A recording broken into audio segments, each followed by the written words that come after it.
Welcome to CoolKit.Tech Conspiracies. In this video we will expand on our previous video about the City of London. We all know London, one of the most well-known capital cities in the world. Situated in the southeast of England, it has been a major trading post for thousands of years. In the last couple of hundred years, London has developed into a major financial and business centre. Not so well known is the fact that there are two places called London.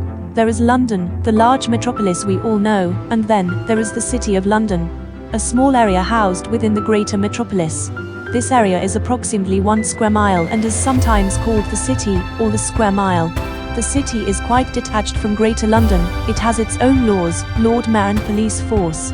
Also, as a financial body, it owns and runs several major assets outside its boundary.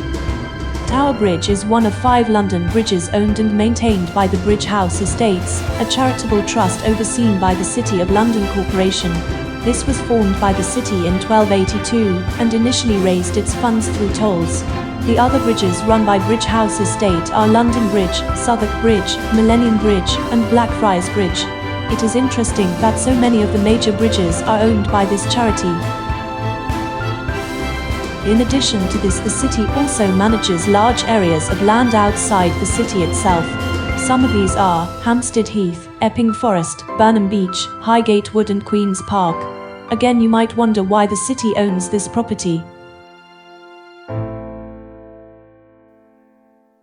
It is reported that the city has a representative in Parliament, the Remembrancer, whose job it is to protect the city's special rights.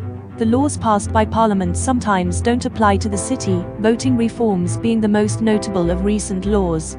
Regarding the voting in the city, there are 25 electoral wards. In 4 of the wards, the 9,000 people who live within its boundaries get to vote.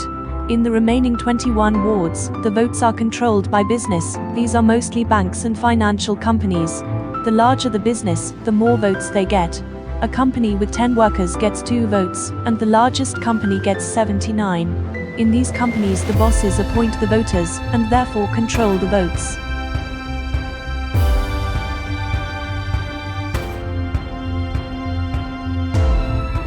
There are 4 layers of elected representatives in the corporation: common councilmen, aldermen, sheriffs and the Lord Mayor. So how do you start your trek to become elected? First, to qualify for any offices, you have to be a freeman of the city. Unlike the freemen of other cities, you must be approved by the alderman. The best way to qualify for this is to belong to one of the city livery companies. These are medieval guilds such as the Worshipful Company of Costermongers, Cutpurses and Safecrackers. No, this isn't a joke.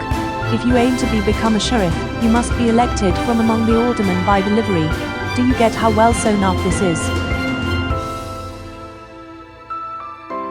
If Lord Mayor is your goal, you will have to, first, have served as an alderman and sheriff, and you must command the support of, and have the endorsement of, the Court of Aldermen and the livery. In other words, have their backing. Being rich will also help, as the mayor is expected to make a contribution from their own resources towards the costs of the mayoral year.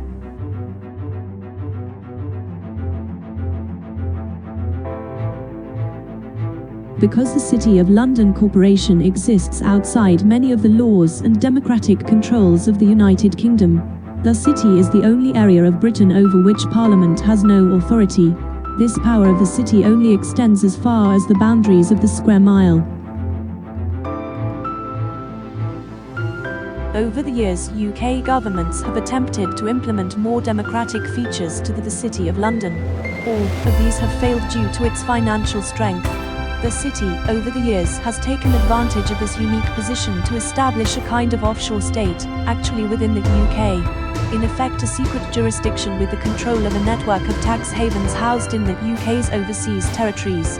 This state within a state is well placed to carry out all manner of activities, which may elsewhere be frowned upon.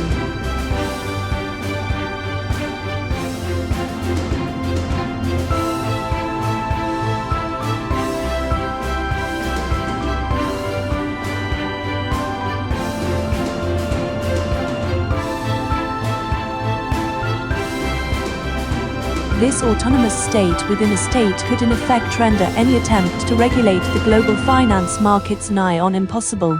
The City of London regulates itself, therefore if a company does not like the rules laid down by its own country, it could establish a company in the City of London, whose rules may be more relaxed, therefore ensuring the rules of the city apply to the company that actually does its work elsewhere. It would be difficult to believe that there are no conspiracies going around about this sort of arrangement.